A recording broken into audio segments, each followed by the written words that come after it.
बृहस्पतिवार के व्रत की विधि। बृहस्पतिवार के दिन जो भी स्त्री पुरुष व्रत करे उसको चाहिए कि वह दिन में केवल एक समय ही भोजन करे, क्योंकि बृहस्पति महाराज का इस दिन पूजन होता है। भोजन में पीले खाद्य पदार्थ तथा चने की दाल आदि का सेवन करें, परंतु नमक ना खाएं और पीले वस्त्र पहने। भोजन के लिए पीले ही फलों का प्रयोग करें। पीले चंदन से पूजन करें। पूजन के बाद प्रेम पूर्वक गुरु महाराज की कथा सुननी चाहिए। इस व्रत को करने से मन की इच्छाएं पूर्ण होती हैं और बृहस्पति महाराज प्रसन्न होते हैं। धन, विद्या, पुत्र तथा मनोवांछित फल की प्राप्ति होती है। परिवार में सुख तथा शांति बनी रहती है। इसलिए यह व्रत अति उत्तम और अति फलदायक है। इस व्रत में केले के वृक्ष का पूजन करना चाहिए। कथा और पूजन के समय मन, कर्म, वचन से शुद्ध होकर जो इच्छा हो बृहस्पति देव से प्रार्थना करनी चाहिए। सभी की इच्छाओं को बृहस्पति देव अवश्य पूर्ण करते हैं, ऐसा मन में दृढ़ विश्वास रखना चाहिए। अथ श्री बृहस्पतिवार व्रत कथा प्रारंभ। एक समय की बात है, भारतवर्ष में एक राजा राज्य करता था। वह बड़ा ही प्रतापी और दानी था। वह नित्य प्रति मंदिर में भगवत दर्शन करने जाया करता तथा ब्राह्मण और गुरु की सेवा किया करता था। उसके दरवाजे से कोई भी निराश होकर नहीं लौटता था तथा वह प्रत्येक गुरुवार को व्रत रखता एवं पूजन करता था। हर एक दिन गरीबों की सहायता करता, परंतु यह सब बातें उसकी रानी को अच्छी नहीं लगती थी। न वह व्रत करती और न किसी को एक पैसा तक दान में देती थी तथा राजा से भी ऐसा करने को मना किया करती थी। एक समय की बात है कि राजा शिकार खेलने वन को गए हुए थे। घर पर रानी और दासी थीं। उस समय गुरु बृहस्पति देव एक साधु का रूप धारण कर राजा के दरवाजे पर भिक्षा मांगने आए। रानी से भिक्षा मांगी तो वह कहने लगी, हे साधु महाराज, मैं इस दान और पुण्य से तंग आ गई हूँ। मेरे से तो घर का काम ही समाप्त नहीं होता। इस कार्य के लिए तो मेरे पतिदेव ही बहुत हैं। अब आप इस प्रकार की कृपा करें कि वह सब धन नष्ट हो जाए तथा मैं आराम से रह सकूं। साधु बोले, हे देवी, तुम तो बड़ी ही विचित्र हो। संतान और धन से तो कोई दुखी नहीं होता, इसको सभी चाहते हैं। पापी भी धन और पुत्र की इच्छा करता है। अगर आपके पास धन अधिक है तो भूखे मनुष्यों को भोजन कराओ, प्याऊ बनवाओ, ब्राह्मणों को दान दो, धर्मशाला बनवाओ, कुआं, तालाब, बावड़ी, बाग बगीचों आदि का निर्माण कराओ तथा निर्धनों की कुंवारी कन्याओं का विवाह कराओ। इस प्रकार अनेक यज्ञादि धर्म करो। इस प्रकार के कर्मों से आपके कुल का और आपका नाम परलोक में सार्थक होगा एवं स्वर्ग की प्राप्ति होगी। परंतु वह रानी इन सब बातों से खुश नहीं हुई। वह बोली, हे साधु महाराज, ऐसे धन की भी क्या आवश्यकता जिसको मैं और मनुष्यों को दान दूं तथा जिसको रखने संभालने में ही मेरा सारा समय बर्बाद हो जाए। साधु ने कहा, हे देवी, तुम्हारी ऐसी इच्छा है तो ऐसा ही होगा। मैं तुम्हें बताता हूँ, वैसा ही करना। बृहस्पतिवार के दिन घर को गोबर से लीपना, अपने केशों को पीली मिट्टी से धोना, केशों को धोते समय स्नान करना, राजा से कहना वह हजामत करवाए, भोजन में मांस मदिरा खाना, कपड़े धोबी के यहाँ धुलने डालना। इस प्रकार 7 बृहस्पतिवार करने से तुम्हारा सब धन नष्ट हो जाएगा। यह कहकर वह साधु महाराज वहां से अंतर्ध्यान हो गए। रानी ने साधु के कहे अनुसार वैसा ही किया। 3 बृहस्पतिवार ही बीते थे कि उसकी समस्त धन संपत्ति नष्ट हो गई और भोजन के लिए दोनों समय परिवार तरसने लगा तथा सांसारिक भोगों से दुखी रहने लगा। तब वह राजा रानी से कहने लगा, हे रानी, तुम यहीं पर रहो, मैं दूसरे देश को जाता हूँ, क्योंकि यहाँ पर मुझे सभी मनुष्य जानते हैं, इसलिए मैं यहाँ कोई छोटा कार्य नहीं कर सकता। यह कहकर राजा परदेश चला गया। वहां वह जंगल में जाकर लकड़ी काट कर लाता और शहर में बेचकर इस प्रकार जीवन व्यतीत करने लगा। इधर राजा के घर रानी और दासी दुखी रहने लगी। किसी दिन भोजन मिलता और किसी दिन जल पीकर ही रह जाती। एक समय रानी और दासी को 7 दिन बिना भोजन के व्यतीत हो गए तो रानी ने अपनी दासी से कहा, हे दासी, यहाँ पास ही के नगर में मेरी बहन रहती है, वह बड़ी धनवान है, तो उसके पास जा और वहाँ से 5 सेर बेझर मांग कर ले आ, जिससे कुछ समय के लिए गुजर हो जाएगी। इस प्रकार रानी की आज्ञा मानकर दासी रानी की बहन के पास गई, तो रानी की बहन उस समय पूजन कर रही थी, क्योंकि उस रोज बृहस्पतिवार का दिन था। जब दासी ने रानी की बहन को देखा तो वह उससे बोली, हे रानी, मुझे तुम्हारी बहन ने भेजा है, मेरे लिए 5 सेर बेझर दे दो। इस प्रकार दासी ने अनेक बार कहा, परंतु रानी की बहन ने कोई उत्तर नहीं दिया, क्योंकि वह उस समय बृहस्पतिवार की कथा सुन रही थी।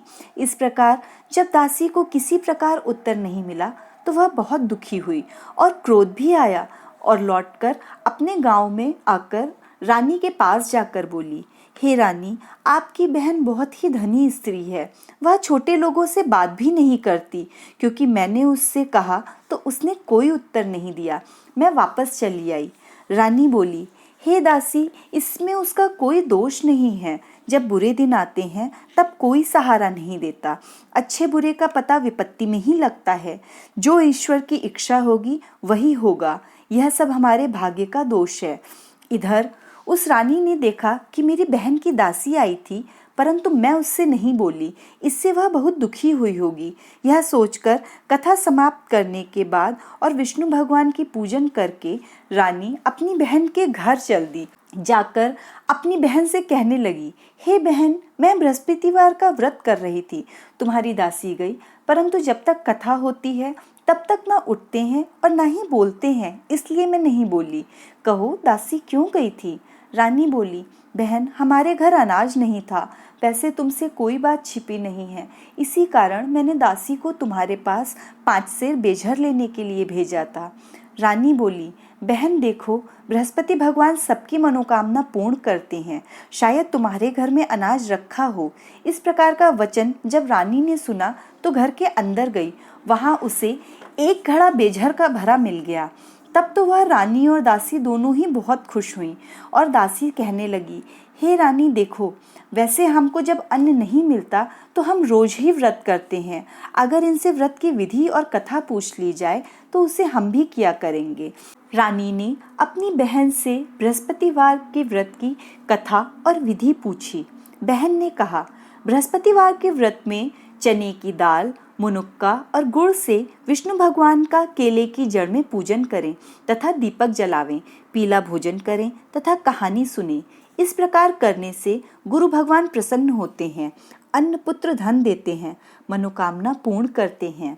इस प्रकार रानी और दासी दोनों ने निश्चय किया कि बृहस्पति भगवान का पूजन जरूर करेंगे। 7 रोज बाद जब बृहस्पतिवार का दिन आया तो उन्होंने व्रत रखा, घुड़साल में जाकर बीन लाई तथा उसकी दाल से केले की जड़ का तथा विष्णु भगवान का पूजन किया। अब भोजन पीला कहाँ से आवे, बेचारी बड़ी दुखी हुई, परंतु उन्होंने व्रत किया था, इस कारण बृहस्पति भगवान प्रसन्न थे।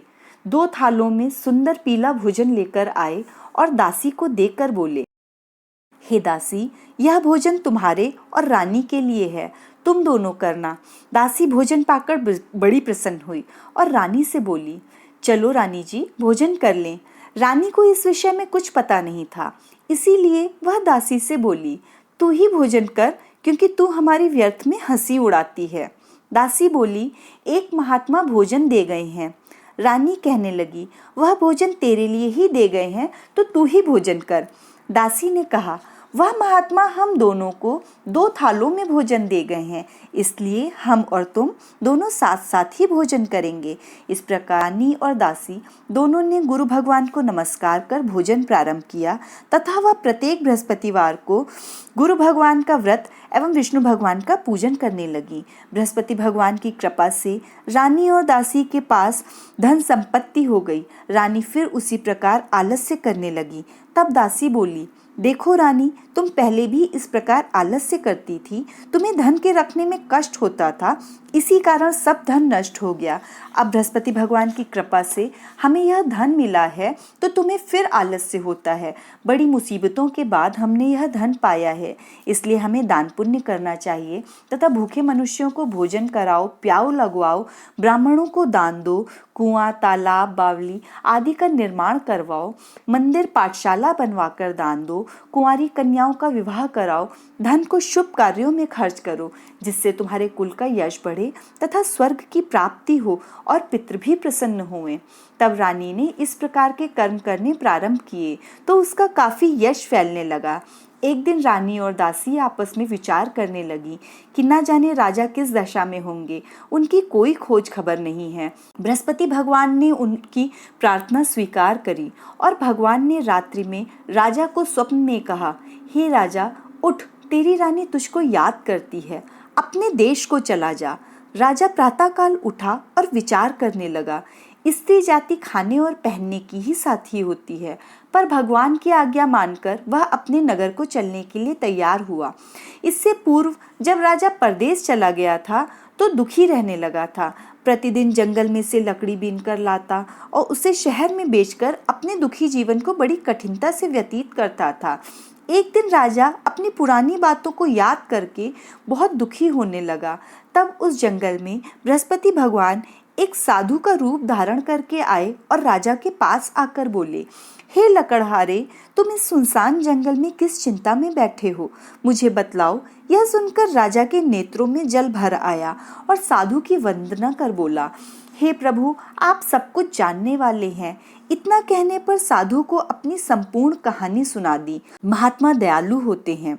वे राजा से बोले, हे राजा, तुम्हारी स्त्री ने बृहस्पतिवार का अपराध किया था, जिसके कारण तुम्हारी यह दशा हुई। अब किसी प्रकार की चिंता मत कर, भगवान तुम्हें पहले से भी अधिक धन देंगे। देखो, तुम्हारी स्त्री ने बृहस्पतिवार का व्रत प्रारंभ कर दिया है और तुम मेरा कहा मानकर बृहस्पतिवार का व्रत करके चने की दाल, गुड़ जल के लोटे में डालकर केले का पूजन करो। फिर कथा कहो और सुनो, भगवान तुम्हारी सब मनोकामनाओं को पूर्ण करेंगे। साधु को प्रसन्न देखकर राजा बोले, हे प्रभु, मुझे लकड़ी बेचकर इतना पैसा नहीं मिलता जिससे भोजन करने के उपरांत कुछ बचा सकूं। मैंने रात्रि में अपनी रानी को व्याकुल देखा है। मेरे पास कोई साधन नहीं है जिससे उसकी खबर मंगा सकूं, और फिर मैं कौन सी कहानी कहूं यह भी मुझे नहीं मालूम। साधु ने कहा, हे राजा, तुम किसी बात की चिंता मत करो। बृहस्पतिवार के दिन तुम रोजाना की तरह लकड़ियां लेकर शहर को जाओ। तुमको रोज से दुगना धन प्राप्त होगा, जिससे तुम भली भांति भोजन कर लोगे तथा बृहस्पति देव की पूजा का सामान भी आ जाएगा। बृहस्पतिवार की कहानी इस प्रकार से है। प्राचीन काल में एक ब्राह्मण था। वह बहुत ही निर्धन था। उसको कोई संतान नहीं थी। उसकी स्त्री बहुत मलिनता के साथ रहती थी। न वह स्नान करती और न किसी देवता का पूजन करती। प्रातःकाल उठते ही सर्वप्रथम भोजन करती, बाद में कोई अन्य कार्य करती। इससे ब्राह्मण देवता बड़े दुखी थे। बेचारे उसे बहुत समझाते, किंतु उसका कोई परिणाम न निकला। भगवान की कृपा से ब्राह्मण की स्त्री के कन्या रूपी रत्न पैदा हुआ और वह कन्या अपने पिता के घर में बड़ी होने लगी। वह बालिका प्रातःकाल स्नान करके भगवान विष्णु का जाप करती, बृहस्पतिवार का व्रत करती, अपना पूजा पाठ समाप्त करके स्कूल जाती तो अपनी मुट्ठी में जौ भर कर ले जाती और पाठशाला जाने के मार्ग में डालती जाती। वही जौ स्वर्ण के हो जाते तो लौटते समय उनको बीनकर घर ले आती। एक दिन वह बालिका सूप में उन सोने के जौ को फटक कर साफ कर रही थी। उसकी माँ ने देख लिया और कहा, हे बेटी, सोने के जौ को फटकने के लिए सोने का सूप ही होना चाहिए। दूसरे दिन गुरुवार था। इस कन्या ने व्रत रखा और बृहस्पति देव से प्रार्थना कर कहा, हे प्रभु, मैंने आपकी पूजा सच्चे मन से की हो तो मेरे लिए सोने का सूप दे दो। बृहस्पति देव ने उसकी प्रार्थना स्वीकार कर ली। रोजाना की तरह वह कन्या जौ फैलाती हुई जाने लगी। लौटकर जब वह जौ बीन रही थी तो बृहस्पति भगवान की कृपा से उसे सोने का सूप मिला। वह उसे घर ले आई और उससे जौ साफ करने लगी, परंतु उसकी माँ का वही ढंग रहा। एक दिन की बात है, कन्या सोने के सूप में जौ साफ कर रही थी। उस समय उस शहर का राजकुमार वहां से होकर निकला। इस कन्या के रूप और कार्य को देखकर वह मोहित हो गया तथा अपने घर आकर अन्न जल त्याग कर उदास होकर लेट गया। राजा को जब यह समाचार मिला तो वह अपने प्रधानमंत्रियों के साथ अपने पुत्र के पास गए और बोले, हे बेटा, तुम्हें किस बात का कष्ट है? किसी ने तुम्हारा अपमान किया है अथवा कोई और कारण है? मुझसे कहो, मैं वही कार्य करूंगा जिससे तुम्हें प्रसन्नता हो। अपने पिता की बातें सुनकर राजकुमार बोला, मुझे आपकी कृपा से किसी बात का दुख नहीं है। किसी ने मेरा अपमान नहीं किया, परंतु मैं उस कन्या के साथ विवाह करना चाहता हूँ जो सोने के सूप में जौ साफ कर रही थी। यह सुनकर राजा आश्चर्य में पड़ गया और बोला, हे बेटा, इस तरह की कन्या का पता तुम ही लगाओ, मैं उसके साथ तुम्हारा विवाह अवश्य ही करवा दूंगा। राजकुमार ने उस लड़की के घर का पता बतलाया। मंत्री उस लड़की के घर गया और ब्राह्मण की कन्या का विवाह राजकुमार के साथ संपन्न हो गया। कन्या के घर से जाते ही पहले की ही भांति ब्राह्मण देवता के घर में गरीबी का निवास हो गया। अब भोजन के लिए भी अन्न बड़ी मुश्किल से मिलता था। एक दिन दुखी होकर ब्राह्मण देवता अपनी पुत्री के पास गए। बेटी ने पिता की दुखी अवस्था को देखा और अपनी माँ का समाचार पूछा। तब ब्राह्मण ने सभी हाल कहा। कन्या ने बहुत सा धन देकर अपने पिता को विदा कर दिया। इस तरह ब्राह्मण का कुछ समय सुखपूर्वक व्यतीत हुआ। कुछ दिन बाद फिर वही हाल हो गया। ब्राह्मण फिर अपनी कन्या के यहाँ गया और सभी हाल कहा। तो बेटी बोली, हे पिताजी, आप माताजी को यहाँ लिवा लाओ, मैं उन्हें वह विधि बता दूंगी जिससे गरीबी दूर हो जावे। वह ब्राह्मण देवता अपनी स्त्री को साथ लेकर राजमहल पहुंचे तो पुत्री अपनी माँ को समझाने लगी, हे माँ, तुम प्रातःकाल उठकर प्रथम स्नान आदि करके भगवान विष्णु का पूजन करो तो सब दरिद्रता दूर हो जाएगी। परंतु उसकी माँ ने उसकी एक बात भी नहीं मानी और प्रातःकाल उठते ही अपनी पुत्री के बच्चों का बचा जूठन खा लेती थी।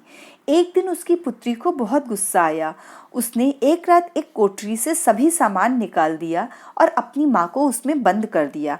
प्रातःकाल उसमें से उसे निकाला तथा स्नान आदि करा के पूजा पाठ करवाया तो उसकी माँ भी बहुत धनवान तथा पुत्रवती हो गई और बृहस्पति देवता के प्रभाव से स्वर्ग को प्राप्त हुई।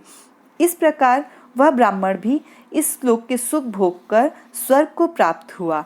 इस तरह की कहानी कहकर साधु देवता वहां से लोप हो गए। धीरे धीरे समय व्यतीत होने पर फिर बृहस्पतिवार का दिन आया। राजा जंगल से लकड़ी काटकर किसी शहर में बेचने गया। उसे उस दिन और दिनों से अधिक धन मिला। राजा ने चना गुड़ आदि लाया, लेकिन बृहस्पतिवार का व्रत करना भूल गया। इस कारण बृहस्पति भगवान नाराज हो गए। उस दिन उस नगर के राजा ने विशाल यज्ञ का आयोजन किया था तथा शहर में घोषणा करवा दी कि कोई भी मनुष्य अपने घर में भोजन ना बनावे, आग भी ना जलावे। समस्त लोग मेरे यहाँ भोजन करने आए। इस आज्ञा को जो ना मानेगा उसके लिए फांसी की सजा दी जाएगी। इस तरह की घोषणा संपूर्ण नगर में करवा दी गई।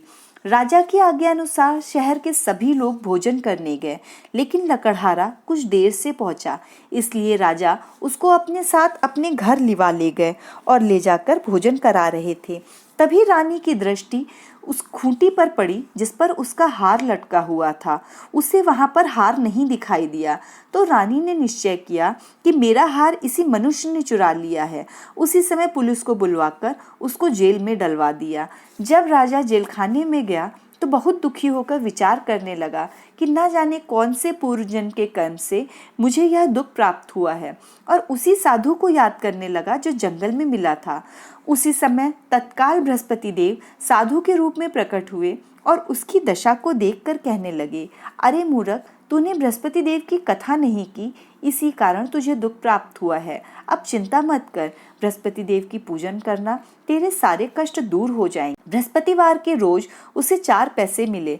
राजा ने कथा कही और उसी रात्रि को बृहस्पति देव ने उस नगर के राजा को स्वप्न में कहा, हे राजा, तुमने जिस आदमी को जेल में बंद कर दिया है वह निर्दोष है, वह राजा है, उसे छोड़ देना। रानी का हार उसी खूंटी पर टंगा हुआ है। अगर तू ऐसा नहीं करेगा तो मैं तेरे सारे राज्य को नष्ट कर दूंगा। राजा प्रातःकाल उठा और खूंटी पर हार टंगा देखकर लकड़हारे को बुलाकर क्षमा मांगी तथा राजा के योग्य सुंदर वस्त्र आभूषण भेंट कर उसे विदा किया। गुरुदेव की आज्ञा अनुसार राजा अपने नगर को चल दिया। राजा जब नगर के निकट पहुंचा तो उसे बड़ा ही आश्चर्य हुआ। नगर में पहले से अधिक बाग, तालाब, कुएं, बहुत सी धर्मशालाएं, मंदिर आदि बने हुए थे। राजा ने पूछा, यह किसका बाग और धर्मशाला है? तब नगर के सब लोग कहने लगे, यह सब रानी और दासी के हैं। तो राजा को बहुत आश्चर्य हुआ और गुस्सा भी आया। जब रानी ने यह खबर सुनी कि राजा आ रहे हैं तो उसने दासी से कहा, हे दासी, देख राजा हमको कितनी बुरी हालत में छोड़ गए थे। वह हमारी ऐसी हालत देखकर लौट ना जाएं, इसलिए तू दरवाजे पर खड़ी हो जा। रानी की आज्ञा अनुसार दासी दरवाजे पर खड़ी हो गई और जब राजा आए तो उन्हें अपने साथ महल में लिवा लाई। तब राजा ने क्रोध करके अपनी तलवार निकाली और पूछने लगा, बताओ यह सब धन तुम्हें कैसे प्राप्त हुआ है? तब उन्होंने कहा, हमें यह सब धन बृहस्पति देव के व्रत के प्रभाव से प्राप्त हुआ है। राजा ने निश्चय किया कि 7 रोज बाद तो सभी बृहस्पति देव का पूजन करते हैं, परंतु मैं रोजाना दिन में 3 बार कथा कहा करूंगा तथा रोज व्रत किया करूंगा। अब हर समय राजा के दुपट्टे में चने की दाल बंधी रहती तथा दिन में 3 बार कथा कहता। एक रोज राजा ने विचार किया कि चलो अपनी बहन के यहाँ हो आए। इस तरह निश्चय कर राजा घोड़े पर सवार हो अपनी बहन के यहाँ चल दिया। मार्ग में उसने देखा कुछ आदमी एक मुर्दे को लिए जा रहे हैं। उन्हें रोककर राजा कहने लगा, अरे भाइयों, मेरी बृहस्पतिवार की कथा सुन लो। वे बोले, लो हमारा तो आदमी मर गया है, इसको अपनी कथा की पड़ी है। परंतु कुछ आदमी बोले, अच्छा कहो, हम तुम्हारी कथा भी सुन लेंगे। राजा ने दाल निकाली और जब कथा आधी हुई तो मुर्दा हिलने लगा और जब कथा समाप्त हुई तो राम राम करके वह मुर्दा खड़ा हो गया। आगे मार्ग में उसे एक किसान खेत में हल चलाता मिला। राजा ने उससे कहा, अरे भैया, तुम बृहस्पतिवार की कथा सुन लो। किसान बोला, जब तक मैं तेरी कथा सुनूंगा तब तक 4 हरैया जोत लूंगा। जा अपनी कथा किसी और को सुनाना। इस तरह राजा आगे चलने लगा। राजा के हटते ही बैल पछाड़ खाकर गिर गए तथा उसके पेट में बहुत जोर से दर्द होने लगा।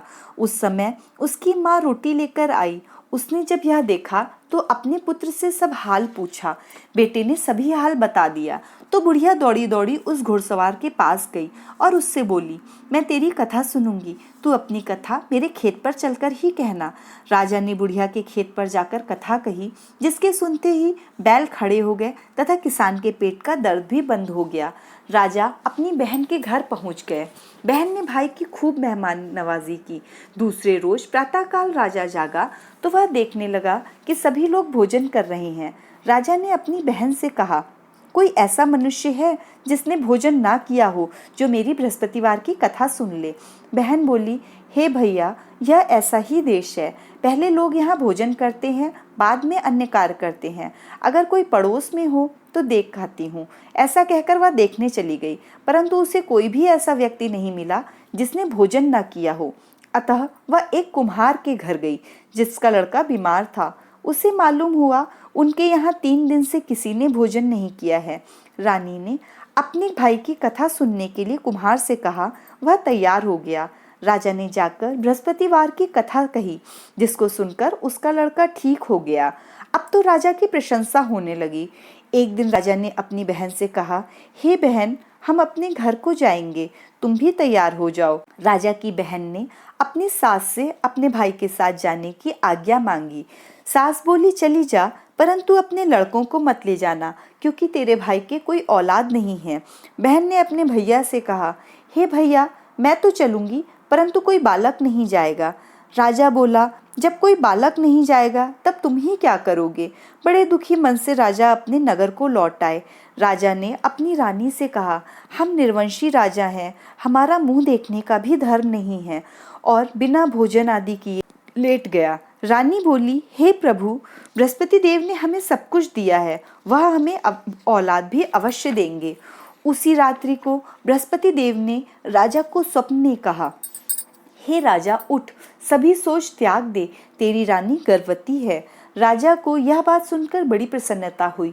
9वें महीने रानी के गर्भ से अति सुंदर पुत्र की प्राप्ति हुई। तब राजा ने कहा, हे रानी, स्त्री बिना भोजन के रह सकती है, परंतु बिना कहे नहीं रह सकती। जब मेरी बहन आए तो मुझसे कुछ मत कहना। रानी ने हाँ कर दी। जब राजा की बहन ने यह शुभ समाचार सुना तो वह बहुत खुशी हुई तथा बधाई लेकर अपने भाई के यहाँ आई। तब रानी ने कहा, घोड़ा चढ़कर नहीं आई तो गधा चढ़कर चली आई। राजा की बहन बोली, भाई, मैं इस प्रकार ना कहती तो तुम्हें औलाद कैसे मिलती। बृहस्पति देव ऐसे ही हैं, जैसी जिसके मन में कामनाएं होती हैं सभी को पूर्ण करते हैं। जो सद्भावना पूर्वक बृहस्पतिवार का व्रत करता है एवं कथा पढ़ता है अथवा सुनता है और दूसरों को सुनाता है, बृहस्पति देव भगवान उनकी सभी मनोकामनाओं को पूर्ण करते हैं। बृहस्पति भगवान उनकी सदैव रक्षा करते हैं। संसार में सद्भावना से बृहस्पति देव भगवान की पूजन एवं व्रत सच्चे हृदय से करने वालों की सभी मनोकामनाएं पूर्ण होती हैं। जैसी सच्ची भावना से रानी और राजा ने उनकी कथा का गुणगान किया, उसी प्रकार बृहस्पति देव ने उनकी सभी इच्छाएं पूर्ण की।